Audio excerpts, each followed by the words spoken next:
L'intervention que je vais faire aujourd'hui, je l'ai intitulée, mais bon, après beaucoup d'hésitation, une révolution lente pour une difficile égalité. Et je dirais que si le fait pour une sociologue d'avoir choisi comme objet de recherche l'égalité professionnelle entre les hommes et les femmes, ou entre les femmes et les hommes, si ce choix donc apparaît désormais de plus en plus légitime, il n'en a pas toujours été ainsi. Et pas seulement du fait de l'émergence relativement récente des recherches sur les inégalités entre hommes et femmes et les études de genre, mais aussi parce que ce domaine particulier de l'égalité professionnelle exige toujours d'un côté de prendre au sérieux le rôle positif du droit comme modalité de transformation des rapports sociaux et d'un autre côté de prendre en compte les dimensions les plus concrètes et les plus pragmatiques de la vie des organisations et de leur gestion. Or, traditionnellement en France, la sociologie était marquée par la volonté de tenir à l'écart, voire de sous-estimer l'importance du droit par rapport aux faits, au point que la sociologie du droit avait dû se constituer comme sous-discipline séparée quant à la question de l'importance des logiques de gestion dans la production et la reproduction des rapports sociaux. Elle était encore jusqu'à récemment tenue à l'écart par une tradition sociologique fortement marquée par la façon dont les analyses en termes de classe sociale tendaient à négliger les dimensions les plus concrètes du fonctionnement des organisations en tant qu'expression d'une soumission à une logique libérale. Alors l'objectif de mon intervention d'aujourd'hui est de situer mon parcours professionnel et de présenter conjointement, à grands traits, le développement du champ de recherche qui a été le mien lors de toutes ces années, à savoir donc la mise en œuvre de l'égalité professionnelle entre les femmes et les hommes. Pour situer d'emblée ce parcours et mon implication dans le développement de ce champ de recherche et d'action, je dirais que l'un et l'autre s'inscrivent dans une longue période, plus d'une quarantaine d'années, entre 1970 et aujourd'hui, une période qui a vu des transformations considérables dans le statut des femmes, qu'il s'agisse de leur inscription dans la sphère éducative, dans la vie professionnelle ou politique, des mutations dans le droit, dans les mœurs, la sexualité, ou qu'il s'agisse aussi du développement des recherches sur les femmes et les hommes et sur le genre. Si mon objectif est ici donc de relater une expérience singulière, celle-ci ne peut être décryptée sans être remise en cause dans le contexte de l'histoire dans laquelle elle s'encastre. En remontant le chemin parcouru et en réfléchissant à la manière d'unifier ces deux perspectives, un parcours professionnel, il y a des dimensions existentielles, subjectives, personnelles, et le développement, donc ces deux perspectives, un parcours professionnel et le développement de ce champ de recherche et d'action que constitue la mise en œuvre de l'égalité professionnelle, il m'apparaît que ce qui les caractérise et ce qui les unifie, c'est un ensemble de tensions qui ont résulté pour moi du franchissement de frontières, des frontières jusque-là étanches et depuis remises en question, frontières entre différents univers éducatifs situés dans différents pays, frontières entre les sexes, frontières entre des univers dominés par des valeurs masculines et des univers où se déroulent des recherches féministes, frontières entre différentes formes de féminisme. Et pour ce qui concerne la réflexion et la recherche sur la mise en œuvre de l'égalité professionnelle, frontières entre les différentes disciplines, le droit, la sociologie, l'économie, la gestion, frontières aussi entre la connaissance et l'action. C'est donc ce fil que je voudrais suivre pour mon intervention d'aujourd'hui, en organisant mon propos autour des principales étapes de ce parcours, qui se sont traduites pour moi par ces tensions que j'évoquais à l'instant, et m'ont conduit à me consacrer plus particulièrement à la construction, à la réflexion sur ce champ d'action que j'évoquais à l'instant. Alors je distinguerai ici 3 étapes. La première étape, c'est celle qui m'a conduite au choix d'être une sociologue dans une école de gestion, HEC, une école où je suis rentrée en 1971, école elle-même en pleine mutation et où j'ai fait toute ma carrière. Une situation qui s'est articulée avec ces tensions que j'ai ressenties, reliées au fait d'être une professeure femme dans une école où initialement il n'y avait que des professeurs hommes et pas d'élèves filles. L'école devient mixte en 1974, c'est-à-dire 2 ou 3 ans après que je sois arrivée en tant que jeune assistante. Même si désormais, bien sûr, compte tenu de l'appétence des jeunes filles pour les écoles de gestion, les femmes représentent une part importante du corps professoral, entre 20 et 25% aujourd'hui, tandis que parmi les élèves, les filles sont quasiment à parité. Une deuxième étape, c'est celle qui correspond au développement des recherches sur les femmes cadres. Des femmes encore minoritaires dans les entreprises, avec les tensions inhérentes au fait de vouloir faire de la recherche sur les femmes cadres, et sur l'égalité femmes-hommes, dans une école où il y a très peu de femmes et peu de recherche. Deux éléments qui ont bien... alors je parle sous le contrôle d'une ancienne élève que je suis ravie de revoir. Deux éléments qui ont bien changé aujourd'hui, puisque, comme je le disais à l'instant, HEC comprend presque la moitié de filles et que ses professeurs font désormais beaucoup de recherche. Troisième étape, le développement d'un champ d'action et de recherche concernant la mise en œuvre de l'égalité professionnelle dans le contexte d'évolutions multiples, politiques, juridiques, sur le plan du statut des femmes dans la société, en France et en Europe, et qui m'ont conduite à vouloir me relier à la fois à la communauté de la recherche sociologique féministe, c'est un mot évidemment que je mettrais entre guillemets, mais enfin, bon, à la recherche sociologique féministe qui se développait, puis de la recherche sur le genre, avec par conséquent une orientation plutôt théorique et plutôt critique, en même temps qu'au domaine de l'action en matière d'égalité professionnelle dans les entreprises. Et puis en conclusion, je reviendrai sur certaines des caractéristiques qui me paraissent essentielles de ce champ d'action et de recherche. Alors premièrement, le choix d'être sociologue dans une école de gestion et dans une école où il y a encore très peu de femmes profs et pas d'élèves filles, je dirais que c'est le résultat des circonstances. Le choix de la sociologie me fut inspiré après quelques hésitations par ce que j'appellerais de manière un peu pompeuse une quête de sens. Bon, voilà. Et aussi par une longue amitié avec Marie Stripier, qui est maintenant professeure émérite à Paris Diderot et grande spécialiste de l'immigration, et qui, un an avant moi, avait fait ce choix. Ayant fait le choix de la sociologie, une licence à Nanterre, où j'ai comme professeur Henri Lefebvre, Eugène Henriquez, la maîtrise, et puis je suis l'EPRAS. À l'époque, c'était l'équivalent de ce qu'on appelait un DEA, et ça veut dire l'enseignement préparatoire à la recherche approfondie en sciences sociales. La qualité des enseignements, la qualité des enseignants, Daniel Prévost, Daniel Berthaud, Jean-Claude Chamboredon, Dominique Schnapper, par exemple, le type de travail, par exemple une lecture très approfondie de Bachelard et d'autres textes classiques encore, comme Le métier de sociologue, qui était le livre culte à l'époque, livre de Pierre Bourdieu, Chamboredon et Passeron, ont joué un grand rôle dans ma conviction et dans ma professionnalisation de sociologue. Puis je me suis inscrite en thèse avec Alain Touraine. Alors là, les circonstances singulières ont joué un rôle déterminant sur mon parcours, à travers la rencontre et mon mariage avec Romain Laufer, un diplômé HEC qui aimait beaucoup les sciences sociales et qui s'apprêtait à partir aux USA pour faire des études de doctorat en gestion avec une bourse de la Fondation nationale pour la gestion des entreprises.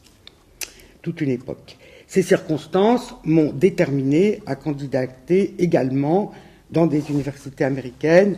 Et là, nous avons choisi Cornell parce que j'y ai été admise en doctorat avec une bourse de 3 ans, en raison je dirais, du fait que j'avais, dans mon dossier, souligné le fait que je travaillais sur une recherche avec Anne-Marie Guillemard sur les retraités, en particulier les retraités agricoles, et qu'il y avait dans ce département de Cornell un professeur qui s'appelait Gordon Stribe, et qui était aussi très intéressé par ces questions. Et voilà, ça a été une rencontre. Après, j'ai changé mes intérêts de recherche, mais c'était une coïncidence, évidemment, tout à fait intéressante. Catherine Paradès, dont vous connaissez sans doute les travaux sur la sociologie des professions, avec qui j'étais devenue amie à l'EPRAS, était elle-même sur le point de partir pour l'Université du Michigan.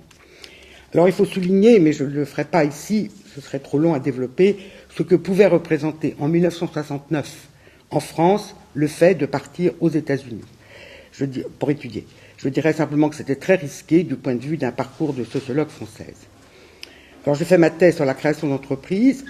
William Footwhite, qui est un sociologue qui est très connu, qui était très connu alors et qui l'est sans doute encore aujourd'hui pour un ouvrage fameux qui s'appelle Street Corner Society, et qui était l'un de mes professeurs, m'avait dit qu'il était frappé par le fait que la faillite d'entreprises en France était une honte sociale, alors qu'aux USA, cela faisait totalement partie du jeu normal économique. Et qu'il trouverait donc très intéressant que j'analyse la situation des créateurs d'entreprises en France. Bon. Donc, ce que j'accepte, et je trouve ça moi-même tout à fait intéressant, Et dans la mesure où je voulais faire mon terrain de thèse en France, je décide de me présenter à HEC pour obtenir un poste d'assistante, l'objectif étant de repartir ensuite à Cornell pour rédiger et soutenir ma thèse. Les choses se passent comme prévu.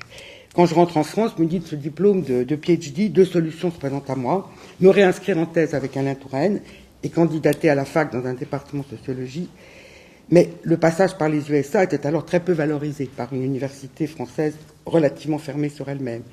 Ou alors je pouvais confirmer ma candidature à HEC, où les PhD, en gestion mais aussi dans d'autres domaines des sciences sociales, étaient très recherchés, en particulier à HEC qui voulait se doter d'un corps professoral permanent, et ce d'autant plus qu'il y avait très peu de PhD américains à l'époque sur le marché. Si j'hésite donc entre retourner à la fac et rester à HEC, finalement je choisis cette deuxième solution. Il faut aussi souligner qu'HEC représentait pour moi un univers pensable. Mon mari, mon père, mon frère étant diplômés de cette école. Je suis donc recrutée dans un département sciences humaines et organisation, SHO, qui se constitue et qui est assez, pour ne pas dire très diversifié. Un diplômé d'HEC et de Harvard, un psychosociologue français, un psychosociologue américain, une femme psychanalyste et puis un autre sociologue français. Et je vais donc dans ce contexte développer tout un ensemble de cours de sociologie et de sociologie du travail. Je tiens absolument à garder mon appartenance à la sociologie, même si je suis aussi conduite tout à fait logiquement à enseigner ce qui commence à s'appeler des cours de gestion des ressources humaines et des séminaires, la dynamique de groupe, les relations humaines, sans oublier l'utilisation intense de la méthode des cas, comme à la Harvard Business School, l'école modèle. Mais je ne suis pas simplement une sociologue dans une école de gestion, je suis aussi professeur femme dans une école où il n'y a que des professeurs hommes, sauf une juriste, exception qui se justifie sans doute par le fait que le droit est une discipline dont le développement n'est pas lié à celui des écoles de gestion. Et cette collègue psychanalyste aussi, mais qui ne restera pas, et donc, je le disais tout à l'heure, pas ou très peu au début d'élèves filles. Rétrospectivement, je ne suis pas sûre d'avoir vraiment mesuré les incidences d'une telle situation minoritaire. De fait, je n'ai pas le souvenir à aucun moment de m'être même posé la question lors de mon recrutement. Mais par contre, c'est à cette situation que je dois d'être devenue féministe. Je mets ce mot entre guillemets car ce n'est pas le mot que j'utilisais alors, mais ce qui est certain, c'est que j'ai ressenti dans certaines circonstances, et je ne dis pas tout le temps, mais dans certaines circonstances, un profond sentiment de rébellion devant certaines interactions que je qualifierais maintenant de complètement sexistes, mais le mot n'était pas fréquent alors. Je n'avais en effet jamais été exposée, ni dans ma famille, 3 sœurs, un frère, à une quelconque réflexion sur un destin au féminin ou un métier bon pour une femme. Cette perspective ne m'avait même jamais effleurée. En d'autres termes, ce féminisme développé à HEC se situe d'abord du côté de l'expérience existentielle, en tant que professeur femme, à HEC et donc minoritaire, plus que du côté de la quête théorique. Alors, quelques exemples résumés de ces interactions formatrices qui apparaissent maintenant comme des lieux communs d'un sexisme ordinaire, mais vis-à-vis desquels à l'époque, il n'apparaissait pas, encore une fois, si facile de se rebeller, mais dont j'ai tiré beaucoup d'enseignements. Alors il y a un premier épisode, une fois avec Margaret Marvani, nous avions évoqué l'idée de faire un travail le jour où je suis devenue féministe. C'est un peu en pensant à cet entretien que j'ai repensé à ces petits incidents, à ces petites scènes de vie. Bon, c'était pour le recrutement de postes d'assistantes que j'évoquais plus haut. Lors de ce bref entretien, avec 4 ou 5 directeurs en face de moi, nous sommes tous debout, j'explique ma candidature et mes projets, tous mes interlocuteurs semblent convaincus, sauf un qui me dit, avec une certaine virulence, vous n'arriverez pas à tout faire, votre terrain, commence à rédiger votre thèse, enseigner. Je ressens une assez profonde colère face à ta réaction, et je dis vouloir prendre un engagement solennel de tenir ses objectifs. Arrive donc la fin de l'entretien. Je décide de serrer la main à chacun des hommes présents de manière assez solennelle en disant « Au revoir monsieur, je vous remercie », 4 fois de suite donc, tandis qu'au professeur hostile, je dis simplement « Au revoir monsieur » en lui serrant la main, mais sans lui dire « Je vous remercie » et je quitte la pièce. J'ai su par l'un de mes collègues que mon comportement avait frappé et j'ai au fond acquis le sentiment, en tout cas, qu'il fallait une certaine détermination. Deuxième épisode, réunion avec un professeur senior. Objectif, créer un cours sur l'organisation. Participent à la réunion 5 jeunes assistants, le professeur senior et moi. Nos échanges démarrent. Quelques instants après, le professeur senior se tourne vers moi. Il me dit d'une voix au demeurant tout à fait gentille, « Madame Laufer, pourriez-vous faire le compte-rendu de notre réunion ?» En 30 secondes, j'envisage les deux possibilités de réponse à cette demande et leurs conséquences tout aussi dramatiques l'une que l'autre. J'accepte et je ne m'en remettrai jamais, car cette proposition me semble totalement inacceptable, pourquoi moi? Ou bien je refuse et ma réputation sera faite à tout jamais de femme agressive et brutale. Je tranche en 1 seconde, le non l'emporte, non monsieur, je ne ferai pas le compte-rendu, je ne suis pas une secrétaire. Ce fut pour moi vraiment le début d'une prise de conscience de certaines de ces caractéristiques des interactions entre les femmes et les hommes dans les organisations qui, encore une fois, aujourd'hui semblent vraiment d'une grande banalité et pour une part sans doute peut-être dépassée, mais qui à l'époque avait, était vraiment pour moi le lieu d'une prise de conscience. Alors deuxième étape, la décision de faire de la recherche sur les femmes cadres elles-mêmes une catégorie encore minoritaire, dans une école où à l'époque il y a peu de femmes et peu de recherches, je le soulignais tout à l'heure. L'attention vient ici davantage de l'intensité du travail que de la décision de faire cette enquête, que de la décision de faire cette enquête entraîne, intensité du travail, car en fait, cette recherche, outre le fait qu'elle va me permettre, à travers le vécu d'autres femmes, de nommer des phénomènes qui correspondent à mon propre vécu, va apparaître opportune de beaucoup de points de vue. Je veux d'abord le souligner, je l'ai déjà fait dans d'autres circonstances, que j'ai pu développer cette recherche dans le cadre d'HEC et toutes celles qui vont suivre dans un climat de très grande liberté académique. En d'autres termes, du moment que j'étais capable de remplir toutes mes autres missions de professeur, et il y en avait beaucoup, je pouvais agir librement dans mes autres activités. J'étais à part, j'étais une femme, je faisais des recherches sur les femmes, au fond c'était normal, et dans la mesure où je m'inscrivais dans ces exigences de surtravail en vigueur à l'école, tout le monde trouvait ça très bien, y compris d'ailleurs le fait qu'on parle beaucoup d'HEC à propos de cette recherche. Cette recherche sur les femmes cadres a paru opportune pour d'autres raisons encore. Nous sommes en 1978. Le travail professionnel des femmes est devenu un enjeu, comme les inégalités qui les frappent en dépit du principe d'égalité entre les hommes et les femmes qui est institué depuis 1944. Les travaux du comité du travail féminin, qui siège depuis 1965 auprès du ministère du Travail, illustrent bien cette dynamique de recherche et d'études qui ont pour vocation de démontrer qu'en tout domaine, ce sont les inégalités qui l'emportent sur l'égalité proclamée. Parallèlement, la question des femmes, les discriminations envers les femmes, les revendications des femmes sont progressivement sur l'agenda politique. Et Françoise Giroud, première déléguée à la condition féminine, a proposé 100 mesures pour les femmes dès son arrivée en poste en 1974 et sa volonté en particulier d'éradiquer les discriminations dans l'emploi. La loi Veil sur l'IVG est adoptée en 1975 et la loi relative à la répression du viol sera votée en 1980. Autre facteur qui rend cette recherche opportune, l'ouverture des grandes écoles aux femmes, Polytechnique, HEC. Cette ouverture est en train de s'accomplir et pose la question du statut des femmes diplômées. Le comité du travail féminin m'invite d'ailleurs lors d'une de ces séances de travail à parler de la situation et des carrières des femmes cadres, car en fait, il y a encore pas ou très peu de recherche sur celle-ci. Autre élément qui valide l'opportunité d'une telle recherche, 1977 aux USA, un livre de Rosa Best-Moskanter qui avait eu un certain retentissement, Man and Woman in the Corporation, qui met l'accent sur la situation minoritaire et marginalisée des femmes cadres et managers, sur les facteurs organisationnels et la distribution du pouvoir comme facteur explicatif des inégalités de chance qui caractérisent la situation des femmes et qui ne sont donc pas seulement dues à leur motivation, je mets ce mot entre guillemets, ou à leurs aspirations dites spécifiques. Et puis en France, la recherche sur la catégorie des cadres devient plus légitime, alors que la sociologie du travail s'était jusqu'alors surtout intéressée à la classe ouvrière. Luc Boltanski, le livre de Luc Boltanski, Les cadres, la formation d'un groupe social, paraît en 1982. Je lance donc cette enquête. Le taux de féminisation des cadres est passé de 13% à 16% entre 1969 et 1974, tandis qu'à la fin de cette période, elle ne représente que 4% des cadres supérieurs. Cette recherche se poursuivra jusqu'en 82, date de publication de La féminité neutralisée, les femmes cadres dans l'entreprise. Ce titre renvoyait au processus inégalitaire auquel sont confrontées les femmes quand elles inscrivent leur carrière dans des organisations masculins neutres, c'est-à-dire où l'invocation du neutre dissimule la domination du masculin.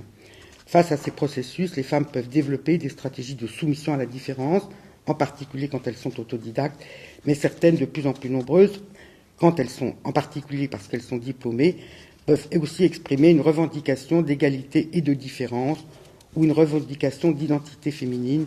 Je mets ce terme entre guillemets car il peut faire l'objet d'un certain débat, dans des organisations dites neutres, mais de fait masculines, d'où ce titre, la féminité neutralisée.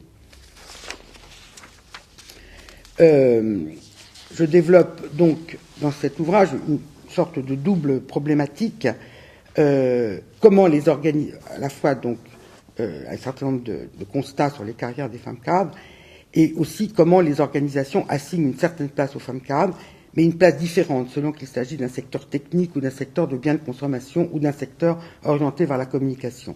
Ainsi, on peut opposer le traitement réservé aux femmes par l'organisation bureaucratique, traitement caractérisé par l'utilisation de qualités féminines, de soumission, de dévouement dans des postes d'exécution, à d'autres formes d'utilisation de la différence dans des organisations, dans des secteurs orientés vers la satisfaction de besoins particuliers où dominent les préoccupations liées à la vente, au marketing et à la publicité, ce qui donne des marges de manœuvre différentes et plus importantes aux femmes cadres concernées. Maintenir la domination des hommes tout en exaltant la femme, voilà l'enjeu de ces organisations qui ont pris la femme comme emblème. C'est ce que comme ça que je caractérisais ce type d'organisation. Alors l'enquête se déroule dans de grandes entreprises. Mon appartenance à la banque, la grande consommation, l'énergie, l'informatique. L'appartenance à HEC sera un grand atout pour moi. Les portes des entreprises s'ouvrent facilement. Les premières politiques d'égalité des chances se développent dans les filiales des entreprises américaines qui, depuis le début des années 70, comme IBM, développent des politiques d'equal opportunity pour les membres des minorités noires et pour les femmes. Les entretiens que je conduis portent sur les carrières des femmes. Certains hommes font aussi partie de l'échantillon, mais l'optique n'est pas vraiment comparative. Il s'agit moins de comparer la carrière des hommes que de celle des femmes, que de comprendre comment les hommes en question vivent et ressentent la féminisation de postes de responsabilité, dans un contexte où les femmes ont toujours été présentes, les femmes ont toujours travaillé, mais en situation de subordonnée. Nicole Aubert, chargée de mission à HEC, me rejoindra et participera à la réalisation de ces entretiens. Alors, pour situer mon propos, je compose donc ce qui pourrait être considéré aujourd'hui comme un ensemble de références un peu patchwork, mais dont la diversité même me semble pouvoir alimenter une réflexion sur l'évolution du statut du travail des femmes, y compris des femmes qualifiées, en un temps où il y a encore peu de travaux sur cette question. L'anthropologie, Yvonne Verdier, Serge Moscovici, la sociologie, Madeleine Gilbert, qui a écrit Les fonctions des femmes dans l'industrie et qui siège au comité du travail féminin, Isabelle Berthaud et sa recherche sur les boulangères, le boulanger n'existerait pas sans la boulangère, et puis certains textes du colloque de Nantes, organisé en 1980 par Agnès Pitrou, sur institutions familiales et travail des femmes. Odile Davernas, aussi une avocate féministe, qui a publié un livre sur la question des droits des femmes et du pouvoir des hommes, ou encore les travaux de Anira Capé et de Marie-Thérèse de Tablier, qui appartiennent au Centre d'études de l'emploi et dont les travaux portent sur la discontinuité de la vie professionnelle des femmes. Sans oublier, bien sûr, le livre de Margaret Marvani sur les femmes et le syndicalisme, qu'elle publie en 1979, et où elle montre comment les luttes des femmes s'inscrivent dans des revendications professionnelles, droit au travail, égalité de salaire, mais aussi dans des revendications qui concernent la condition féminine, ce qu'on appelait encore la condition féminine, viol, avortement, rapport homme-femme dans la famille. Et puis c'est aussi en 1982 que Danielle Kergoat publie son livre Les ouvrières, où elle analyse notamment la mise au travail différenciée des hommes et des femmes, la division sexuelle du travail, les pratiques sociales des ouvrières. Du point de vue de la place accordée aux femmes par les organisations, la lecture des travaux de Madeleine Gilbert, pour moi, sera déterminante. Dans son ouvrage « Les fonctions des femmes dans l'industrie », elle démontre de manière assez magistrale cet emboîtement de justifications et d'arguments pour réserver certains postes aux femmes, pour les exclure des postes à majorité masculine, et surtout pour moins valoriser et donc moins rémunérer le travail quand il est accompli par des femmes, même si ce travail est apprécié. Tout au long de ces entretiens, un sentiment très fort s'impose à moi, à l'écoute de ces récits. À savoir que dans ces récits, il s'agit d'histoires dont on ne parle pas d'habitude. Certains entretiens durent très longtemps. Certaines femmes pleurent en racontant certains événements. Je suis frappée par le fait que les femmes interviewées sont très conscientes du destin qui est le leur en tant que femmes dans des organisations masculines, très lucides. Toutes sont lucides quant aux arrangements au sens goffmanien du terme, auxquels elles doivent souscrire et dans lesquels elles doivent s'inscrire pour vivre l'entreprise en paix, pour vivre dans l'entreprise en paix et en coopération avec les hommes, et aussi pour satisfaire aux exigences de la conciliation, entre guillemets, entre vie professionnelle et vie familiale. Certaines considérant d'ailleurs alors qu'il faut faire un choix exclusif qu'il faut faire un choix exclusif de la carrière pour faire carrière.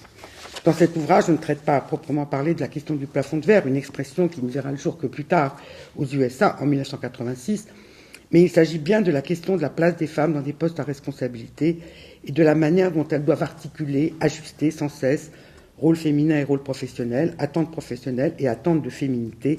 Je mets ce mot entre guillemets. Mais bien sûr, il n'est pas question ici de réseau féminin ou de protestation officielle. Nous sommes à l'ère de la discrétion. Et l'idée même que les femmes cadres pourraient se rassembler pour évoquer leur communauté de destin et de revendications semble à des années-lumière de la situation des femmes cadres rencontrées alors, dont le destin, dont le devenir, dont les carrières passent exclusivement par les relations de travail qu'elles peuvent construire avec les hommes. Pascal Molinier parlera plus tard de ces savoir-faire discrets qui caractérisent l'activité de travail des femmes. Il s'agit alors de comprendre comment les assistantes ajustent leur comportement professionnel et leurs aspirations à leur rôle de sexe, ou encore à ce qu'on appellera plus tard une organisation genrée, dans laquelle les relations entre les femmes et les relations hiérarchiques, en particulier, sont encastrées dans les rapports sociaux de sexe inégalitaires, ou encore pourquoi de nombreuses femmes cadres soulignent alors que décidément les relations de pouvoir ne les intéressent pas, que le pouvoir c'est vraiment l'affaire des hommes. Alors j'aborde maintenant la troisième étape de mon parcours qui correspond à cette étape qui voit le développement d'un champ d'action et de recherche visant la mise en œuvre de l'égalité professionnelle. Au risque de simplifier beaucoup les choses, je dirais que deux mouvements me semblent caractéristiques de cette étape. Le premier concerne le développement de problématiques sociologiques. Le second concerne plus directement le développement du droit de l'égalité. C'est en effet par la jonction de ces deux mouvements que l'on peut rendre compte, à mon avis, du développement de l'égalité professionnelle comme champ d'action, de recherche et d'enseignement. Ce que je voudrais donc évoquer dans cette partie, c'est la manière dont j'ai essayé, à partir des années 80, de naviguer entre plusieurs caps que je ressentais comme partiellement antagonistes, mais qui en même temps m'apparaissaient comme complémentaires, ou plus exactement ce que j'appellerais en tension positive. Donc, premier mouvement, le développement des problématiques sociologiques, bien sûr, il faut aller très très vite, est caractérisé par le fait que, d'une part, si la problématique des rapports sociaux de sexe s'impose peu à peu, elle ignore pour l'essentiel l'entreprise et l'organisation comme niveau pertinent d'analyse, tandis que, d'autre part, si une théorie des organisations et une sociologie de l'entreprise se développent, elles ignorent pour l'essentiel les analyses en termes de rapports sociaux de sexe. Temps 1 de ce premier mouvement, la problématique des rapports sociaux de sexe, même si ce vocable n'est pas adopté par toutes et tous, s'impose peu à peu, mais elle ignore pour l'essentiel l'entreprise et l'organisation comme niveau pertinent d'analyse. Il y a eu en 1982 le colloque de Toulouse, intitulé Femmes, féministes, recherche, introduit par Maurice Godelier, alors directeur du département des sciences de l'homme et de la société au CNRS, initiative conjointe du ministère de la Recherche et du ministère des droits de la femme, des droits de la femme, on disait à l'époque, et on voit bien à travers les intitulés des différents chapitres des actes, Mémoire des femmes, Histoire et historiographie, Histoire des mouvements des femmes contemporains, Femmes, parenté et alliance, Production, reproduction, Femmes, État et droit, Éducation et formation, Femmes et espace, Femmes et folie, Femmes, corps, santé, Maternité féministe, Langage, art, psychanalyse, sciences et techniques, Critique féministe des sciences. On voit bien la richesse et l'ampleur du champ des études féministes qui commencent à se développer ailleurs. Il y a eu en 1984, bien sûr, la publication de l'ouvrage collectif à dominante sociologique, Le sexe du travail, livre emblématique de l'avènement d'une problématique des rapports sociaux de sexe, paru après le Congrès mondial de sociologie à Mexico, qui a eu lieu en 1982, et le livre reprend les communications françaises à ce colloque. Et dans ce livre, on voit bien que sont posées les prémices d'une critique d'une sociologie du travail au masculin neutre. Les notions et concepts qui rassemblent les textes sont la mise en évidence de rapports sociaux de sexe, la critique de la division sexuelle du travail, l'articulation production-reproduction. On ne peut pas penser l'univers de la production sans penser la sphère de la reproduction. La mise en évidence du fait que le travail a un sexe et qu'il faut sortir de l'équation des femmes sans travail et des hommes sans famille. Il faut aussi, à ce moment-là, peu de temps après, rappeler les ouvrages de Margaret Marbani et de Chantal Nicole en 1986, Qui a peur du travail des femmes en 1989, Au labeur des dames, Emploi féminin et métiers masculins, qui approfondissent, Margaret Marbani ne m'en voudra pas d'être aussi rapide là aussi, la question de la division sexuelle des métiers et des emplois. Mais dans la sociologie du travail, mainstream, les choses évoluent aussi. Par exemple, en 1982 sont publiés les actes du colloque de Dourdan, L'emploi, enjeux économiques et sociaux, qui pose la question du rôle des politiques d'emploi et pratiques des entreprises en matière d'emploi, du chômage, de la formation professionnelle, des itinéraires professionnels et de la qualification. Dans cet ouvrage, quelques textes posent la question du rôle de la famille et des femmes dans les itinéraires des hommes, ou posent la question des itinéraires des femmes. Les boulangères, ou plus précisément les épouses des boulangers, qui sont écrites ici comme ayant un rôle déterminant dans l'installation des boulangers. Les femmes des pêcheurs, dans le cadre d'une communication d'Elisabeth Campagnac, ou encore, dans mon cas, une communication concernant les itinéraires des femmes cadres. Et dans son introduction à la partie 3, itinéraires professionnels et qualifications, Pierre Tripier pose bien la relation entre stéréotypes et emploi et comment celle-ci joue un rôle déterminant dans les itinéraires professionnels des femmes, enfin des hommes, des femmes et des femmes cadres en particulier, et le poids des stigmatisations et auto-stigmatisations qui se traduisent dans ces destinées professionnelles particulières. Dans son ouvrage « Travail et emploi des femmes », Margaret Marbani fait très bien l'historique de cet ensemble de recherches qui vont du sexe du travail et de la division sexuelle du travail jusqu'aux nouvelles frontières des inégalités, titre du livre collectif qu'elle dirige en 1998 et sur lequel je reviendrai dans un instant à propos du MAGE.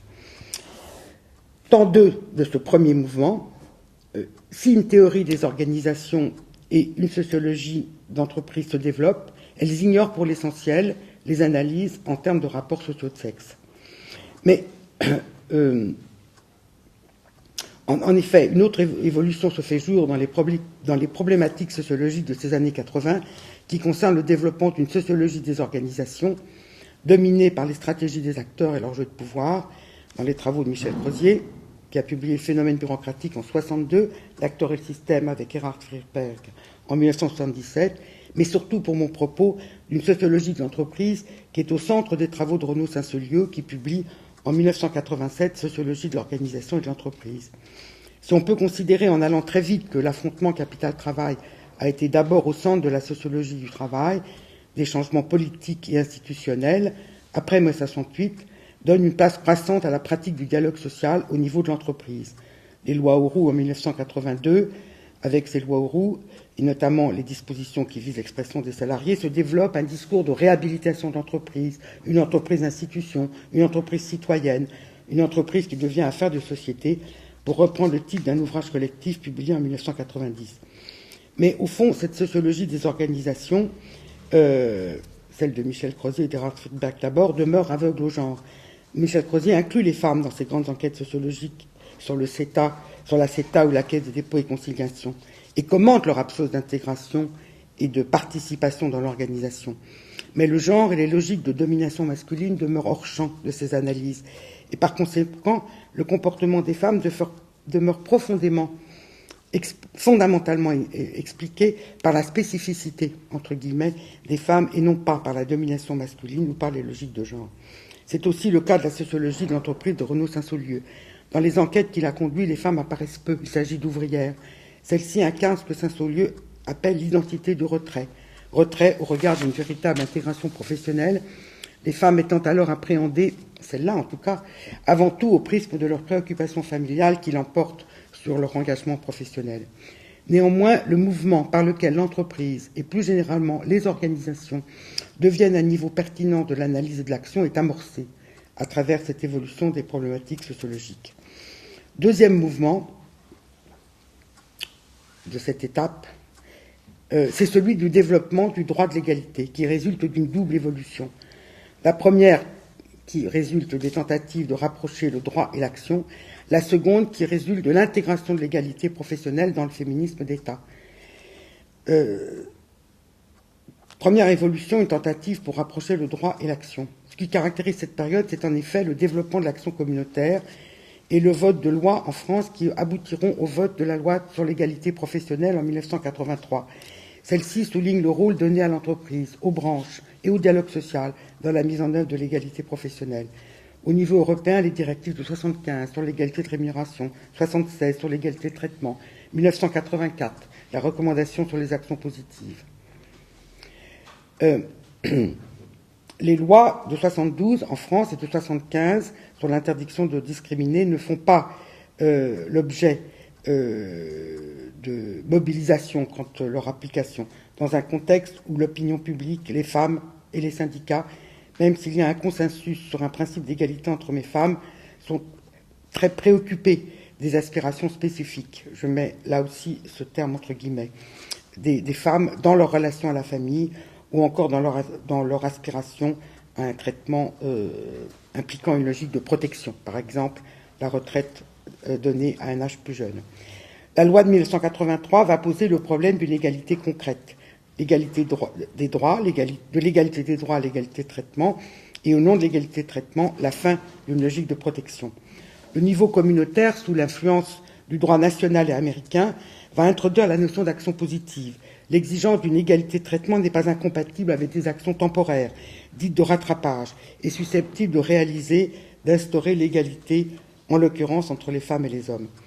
La loi de 83 va reprendre cette logique d'action positive dans la notion de plan d'égalité professionnelle. Ainsi, la loi sur l'égalité professionnelle va permettre de réunir la question de la place de l'entreprise dans la société et la question des inégalités entre hommes et femmes. En effet, dans la loi de 83, ce dont il est question, ce n'est pas seulement question du constat des inégalités et de l'établissement d'une liaison effective entre les politiques d'entreprise et la construction des inégalités de sexe, mais de l'action pour les dépasser dans une entreprise désormais et progressivement considérée comme responsable ou citoyenne, et notamment responsable de la construction des inégalités, comme de la construction d'une plus grande égalité. Deuxième évolution de ce deuxième mouvement, l'intégration de l'égalité professionnelle dans le féminisme d'État. Le féminisme d'État doit maintenant intégrer à la fois la mise en œuvre de l'égalité professionnelle, mais aussi toutes les revendications du mouvement de libération des femmes concernant les droits propres des femmes, le contrôle de la reproduction, le viol, les violences, le sexisme. Alors, ce qui est intéressant ainsi à souligner, c'est que si les féministes du mouvement de libération des femmes participeront à la lutte pour le droit à l'IVG ou contre le viol, elles sont peu sollicitées, par conséquent peu impliquées dans les concertations préalables au vote de la loi sur l'égalité professionnelle de juillet 83.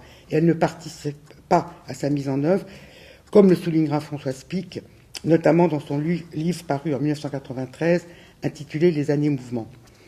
Comme le souligne Françoise Pic, pour le MLF, le débat était alors ailleurs. Changer la société et pas seulement améliorer le statut des femmes, l'accent étant mis plus sur l'autonomie que sur l'égalité. Ainsi que le soulignait aussi Michel Bordeaux en 1988, une juriste, l'égalité et son champ sémantique ne faisaient pas partie du vocabulaire des groupes du mouvement. On parlait moins de travail égal, salaire égal que de partage des tâches, moins de discrimination que de fin de la division sexuelle du travail. On évitait ainsi la modélisation d'un statut féminin sur le statut masculin actuel et dominant face aux institutions qui s'appropriaient le monopole de la lutte légale et juridique pour une égalité supposée être la quintessence des aspirations des femmes.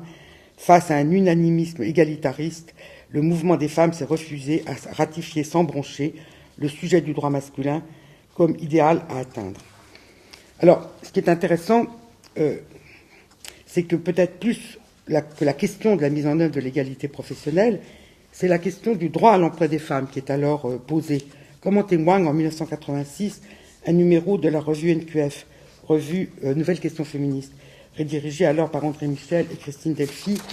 Et ce numéro est intitulé « Femmes, mode d'emploi ». Il est coordonné par Margaret Marvani et il rassemble plusieurs contributions sur le droit à l'emploi des femmes, dont une de moi, sur les politiques d'égalité professionnelle. Dans l'introduction, Margaret Marvani résume l'objectif de ce numéro en soulignant la contingence du droit à l'emploi des femmes qui s'oppose à l'évidence du droit à l'emploi des hommes. Si le droit à l'emploi des femmes n'est pas contesté malgré la crise, il y a une précarité plus grande des emplois féminins, plus de difficultés à trouver un emploi, une moindre participation aux mesures de lutte contre le chômage. les femmes sont concentrées dans certains emplois et dans des emplois moins qualifiés, cela conduit à constater des phénomènes discriminatoires à l'égard des femmes, reproduction des stéréotypes qui justifient des pratiques discriminatoires, le développement du travail à temps partiel comme forme d'emploi discriminante, comme forme d'emploi exclusivement réservée aux femmes. J'ai apporté beaucoup de documents, mais je n'ai pas apporté le numéro. Je vous aurais lu toutes les sociologues et économistes qui ont participé à ce très beau numéro. Alors, à cette étape de mon parcours, j'inscris mon activité dans l'une ou dans l'autre de ces évolutions. Et au fond, rétrospectivement, je me dis que j'ai un peu eu le sentiment d'avoir une double, une triple vie.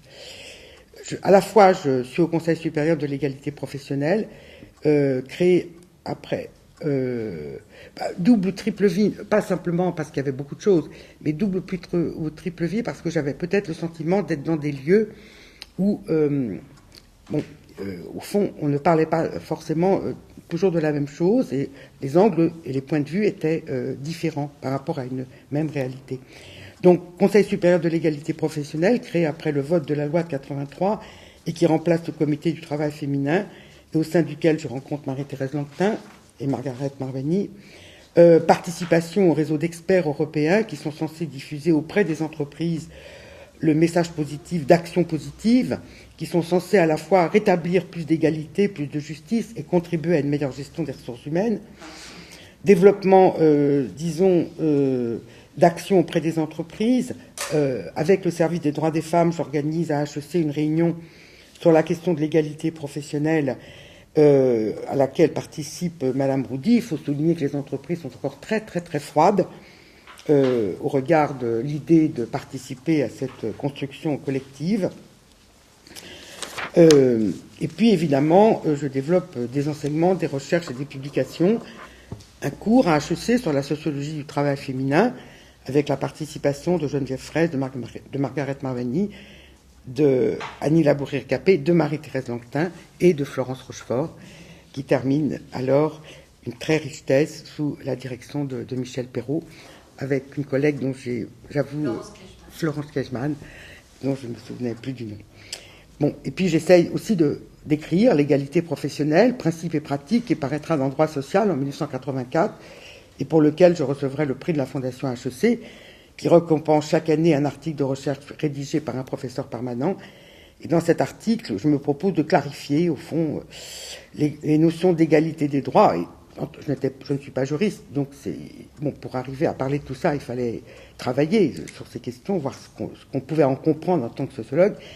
Clarifier donc les notions d'égalité des droits, de l'égalité de traitement, l'égalité des chances, en montrant qu'elle renvoie de fait à des conceptions très différentes de l'égalité et par conséquent à des modes d'action différents pour réaliser l'égalité.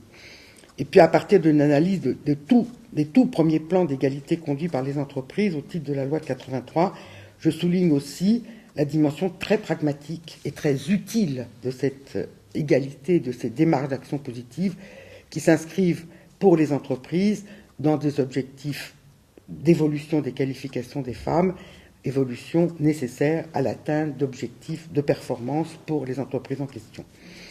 Et puis je publie aussi un autre article dans la Revue française de gestion en 86, l'égalité professionnelle, un atout pour la gestion des ressources humaines. C'est un titre très provocateur, mais au fond c'est toute la question du business case dont on reparlera beaucoup et on en reparle de plus en plus aujourd'hui, la question du business case pour l'égalité professionnelle qui affleure ici. À la fin de cette période, j'en arrive dans cette période, à la création du MAJ en 1995, donc dirigée par Margaret Marveny. Et c'est vrai qu'avec la création du MAJ, j'ai le sentiment de pouvoir faire la jonction entre plusieurs de mes vies et entre plusieurs champs et plusieurs disciplines. Comme en témoigne la table des matières de notre premier ouvrage collectif dirigé par Margaret, donc Les nouvelles frontières de l'inégalité.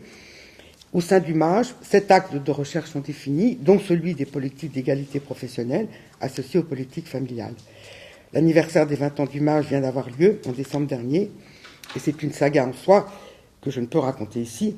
Je veux simplement souligner l'importance déterminante du MAJ dont marché du travail et genre, pour ceux rares, certainement, qui ne connaisseraient pas le sens de l'acronyme, l'importance déterminante de ce réseau de recherche multidisciplinaire et internationale dans l'intégration de la diversité des chercheuses et des chercheurs, de la diversité des paradigmes, de la diversité des points de vue, de la diversité des disciplines et l'importance décisive de cette perspective pour le progrès des études de genre et pour le développement de ce champ égalité professionnelle auquel je m'identifie un petit peu. En conclusion, je voudrais revenir sur les caractéristiques de ce champ et sur les tensions productives qui me semblent caractériser la façon dont ce champ s'est développé depuis une quarantaine d'années. Elles témoignent d'une véritable révolution, mais d'une révolution inachevée qui se manifeste par toute une série de tensions, d'enjeux, d'avancées, mais aussi de stagnation. Tout au long, je dirais que de cette période, l'élaboration de la question de l'égalité professionnelle apparaît comme le produit d'une dialectique permanente, d'un va-et-vient permanent entre la connaissance et l'action. Et cette évolution se caractérise par la nécessité d'une intrication permanente entre la connaissance et l'action. La révélation des inégalités conduisant à la nécessité d'actions toujours renouvelées pour combler l'écart entre un principe d'égalité qui ne fait plus question dans nos sociétés démocratiques et les inégalités concrètes récurrentes constatées. Sur le plan de la connaissance, c'est une approche constamment mise au défi par la nature complexe des phénomènes. Le mot clé est la multidisciplinarité. C'est un champ qui mobilise en effet un grand nombre de disciplines, le droit, la sociologie, l'économie, les sciences politiques, la gestion. Toutes les disciplines sont engagées. La sociologie, qui rend compte de la reproduction et de la recréation des inégalités, ainsi que de la résistance des pratiques, des normes et des stéréotypes sexués inégalitaires, et qui permet avec l'économie de comprendre le lien entre les inégalités entre les hommes et les femmes et la ségrégation du marché du travail. Le droit, dont le rôle particulier tient au fait qu'en matière d'égalité professionnelle, la reconnaissance juridique du principe d'égalité entre hommes et femmes après la Seconde Guerre mondiale anticipait de manière radicale sur une situation sociale et culturelle encore profondément inégalitaire. L'histoire du droit de l'égalité professionnelle montre comment son développement a correspondu à des tentatives successives, souvent déjouées et sans cesse renouvelées, pour rapprocher le droit du fait, au point de considérer de plus en plus le droit comme un cadre et une arme pour l'action. Et puis le champ de la science politique aussi, qui associé à la sociologie permet d'analyser le rôle des acteurs dans le développement du droit de l'égalité professionnelle et dans le développement de sa mise en œuvre. Les politiques d'égalité professionnelle ayant vocation à s'inscrire non seulement dans les politiques d'entreprise, mais aussi dans les politiques d'emploi, dans les politiques publiques d'emploi, dans les politiques sociales, familiales et éducatives. Et puis, enfin, la gestion, car les entreprises et les organisations se révèlent comme des lieux essentiels du progrès de l'égalité, comme de la production des inégalités. Dans ce regard multidisciplinaire, il faut aussi mettre en évidence, je passerai très vite, la nécessité d'une analyse systémique de la construction des inégalités qui caractérisent la situation des femmes. Une analyse qui intègre donc l'ensemble des facteurs qui, dans l'emploi, la famille, l'éducation, la société, remettent en cause leur égalité et leur liberté. Sur le plan de l'action, c'est une action qui met en jeu un défi, la question notamment de la mesure des inégalités, dans un contexte de transformation des organisations et de déstabilisation des formes d'organisation et d'emploi. L'évolution du droit de l'égalité, la nécessité est aussi de réfléchir sur l'évolution du droit de l'égalité et sur les conditions qui peuvent en faire une arme pour l'action. Je le disais plus tôt, le principe d'égalité ne suffit pas, et cette insuffisance d'un principe renvoie au travail nécessaire pour faire évoluer la nature même du principe et pour mieux l'équiper, pourrait-on dire, pour l'action. Ainsi, je le disais tout à l'heure, on passe de l'égalité des droits à l'égalité de traitement, au principe des actions positives et à la lutte contre toutes les formes de discrimination et de discrimination multiples. La question, du point de vue de l'action, c'est aussi la place de la négociation, la tension entre le droit et la négociation collective comme moyen de faire advenir l'égalité professionnelle. Le consensus s'est fait sur quelques grandes idées partagées par les partenaires sociaux.